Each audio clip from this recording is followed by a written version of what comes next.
नमस्कार विद्यार्थी मित्रांनो, श्रीनिश नर्सिंग क्लासेसमध्ये आपणा सर्वांचे मनपूर्वक अभिनंदन। आज आपण बघणार आहोत राष्ट्रीय ग्रामीण आरोग्य अभियान। राष्ट्रीय ग्रामीण आरोग्य अभियान याला NRHM असे म्हणतात, means national rural health mission.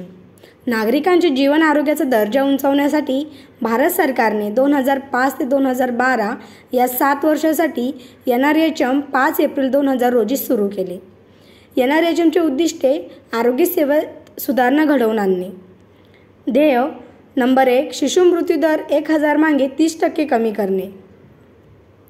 Number 2, माता मृत्यू दर लाखामागे 100% कमी करणे। प्रजनन दर 2:1 करणे।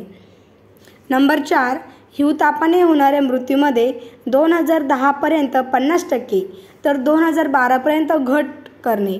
नंबर 5, जपानीज इन्सेफेलायटिस मृत्यूचे प्रमाण 2010 पर्यंत 50% कमी करणे। नंबर 6, डेंग्यूचे मृत्यू 2010 पर्यंत 50% कमी करणे व ही पातळी 2012 पर्यंत स्थिर राखणे। नंबर 7, हत्ती रोगाचे प्रमाण 2010 पर्यंत 70% व 2012 पर्यंत 80% कमी करणे।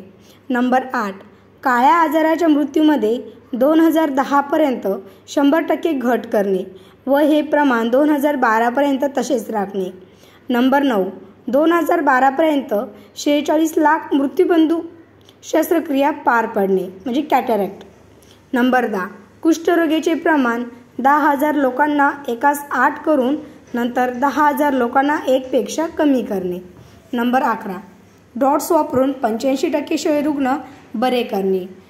DOTS means direct observe treatment short course, ही ट्युबरक्युलोसिस झालेल्या पेशंटसाठी वापरतात। नंबर 12, प्रथम संदर्भ सेवेचा वापर 20%वरून 50%वर नेणे। मित्रांनो, असेच नवनवीन व्हिडिओ पाहण्यासाठी श्रीनिश नर्सिंग क्लासेसला सबस्क्राईब करा व लाईक आणि शेअर करायला विसरू नका। धन्यवाद।